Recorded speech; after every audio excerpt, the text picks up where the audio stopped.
muito 10. Hoje o tema é exatamente esse. Eu nunca falei sobre isso. Eu cresci na ditadura.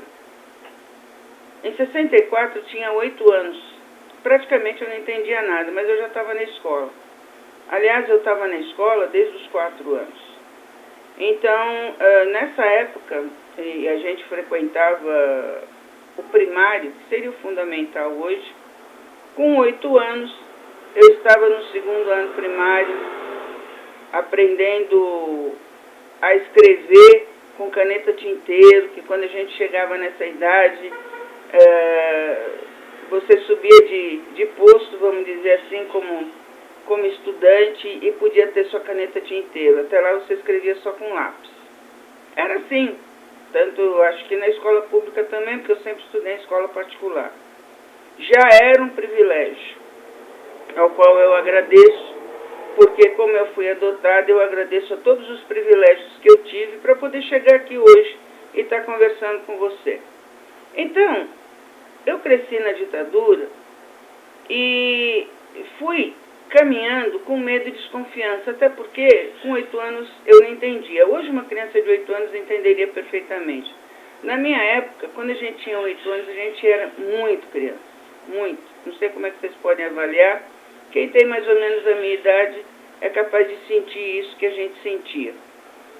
Mas a gente via nas pessoas muita resistência. E existia uma resiliência de passar aquele período. Não era fácil. A educação era controlada, óbvio. Mudou da água para o vinho, para mim, principalmente. E a gente não tinha nenhum tipo de engajamento político. Não dava para ter. Porque se você fosse de uma família que tinha engajamento político, com certeza alguém da família ia assumir, com certeza a família ia ser vigiada e você não ia ter condições de continuar. No fundo, não dava para saber quem continuava vivo e quem não. E se você fizesse algum tipo de comentário, você também, como gerou muita desconfiança, você não comentava nada. Você não externava os seus sentimentos, como eu estou falando aqui agora com você. Porque você não sabia com quem você estava falando. Qualquer pessoa ali podia ser amiga de Verdes Olivas e ir lá e falar que você falou alguma coisa que era, na época a gente dizia, subversiva. Então eu cresci na ditadura. A adolescência foi na ditadura.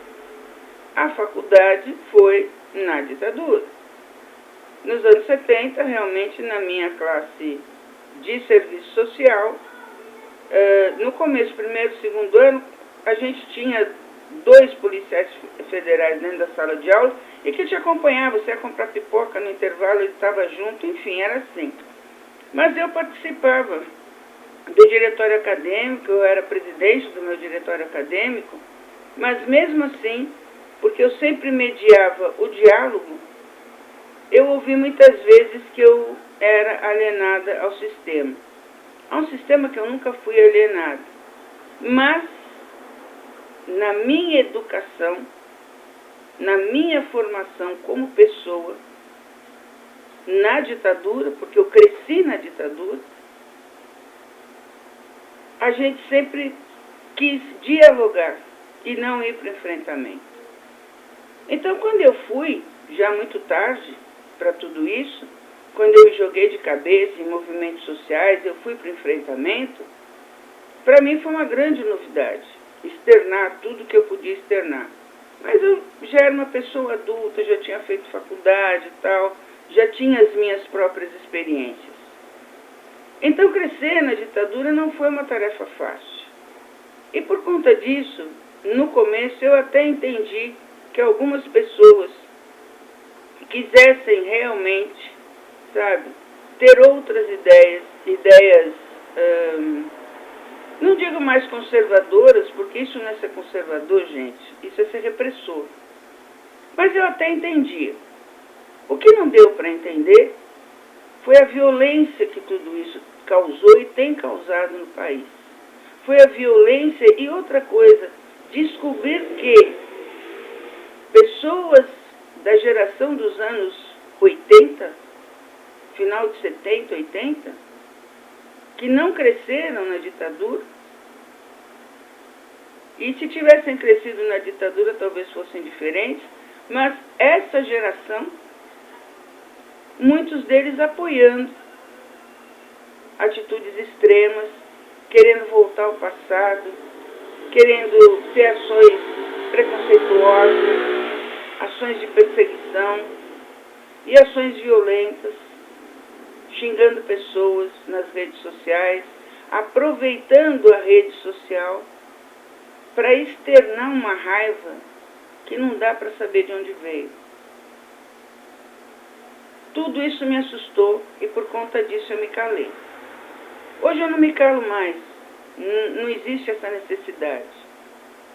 Mas até o final de 21, começo de 22, eu fiquei calada assim, apesar de estar já como cria de movimento social, eu já sabia me engajar, eu já sabia o que eu queria politicamente. Mas ter crescido na ditadura realmente me fez ser uma pessoa sem atitudes políticas que teriam sido tão necessárias na minha juventude para que eu pudesse fazer outras coisas, para que eu pudesse transformar os meus sonhos em realidade, porque eu sempre fui uma pessoa voltada às questões sociais. Eu fiz serviço social porque sempre gostei de serviço social. E eu queria fazer alguma coisa pelas desigualdades. Então, quando eu me engajei, quando eu pude me engajar, quando eu me libertei dessa criação na ditadura, dessa formação na ditadura, talvez já tenha sido tarde demais. Mas ainda não é tarde, porque eu estou aqui, eu estou viva, ainda não é tarde para dizer para você que é muito bom a gente poder falar, que é muito bom você que tem filhos, criar os seus filhos e ter a oportunidade de ver os seus filhos serem criados na liberdade, verem seus filhos serem criados até com a liberdade de serem extremistas, mas dizendo aquilo que pensam, aquilo que sentem, aquilo que pretendem. A gente não pôde dizer isso. Por isso eu entendo muita gente que até hoje, infelizmente, diz que aquele período foi muito bom. Talvez, para quem gosta de ser omisso, para quem gosta de não evoluir, para quem gosta de ser repressor, realmente foi um período muitíssimo bom. Mas, se você for avaliar e se olhar no espelho e perceber que você é tão ser humano quanto os outros, você vai ver que foi um tempo perdido e uma geração totalmente alheia às questões sociais do nosso país. Por isso que está difícil reverter, por isso que está difícil fazer com que as pessoas aprendam, por isso que está difícil fazer com que as pessoas se entreguem no coletivo para sermos um país de verdade, termos o direito, que já temos, mas não exercemos a cidadania, e outra, poder ser patriota, mas patriota de verdade.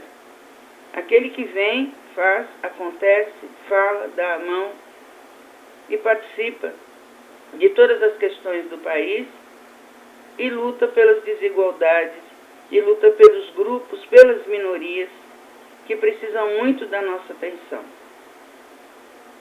Eu não queria ter nascido na ditadura, mas eu nasci na ditadura. E numa situação muito ruim, porque além de nascer na ditadura, eu nasci dentro de uma ex-colônia de Hanseníase, onde os meus pais biológicos estavam internados compulsoriamente. Então, eu fui de um momento de repressão para 2 momentos de repressão. Eu vivi 2 realidades muito duras que eu pretendo que nunca mais aconteçam nesse país. Tchau, pessoal.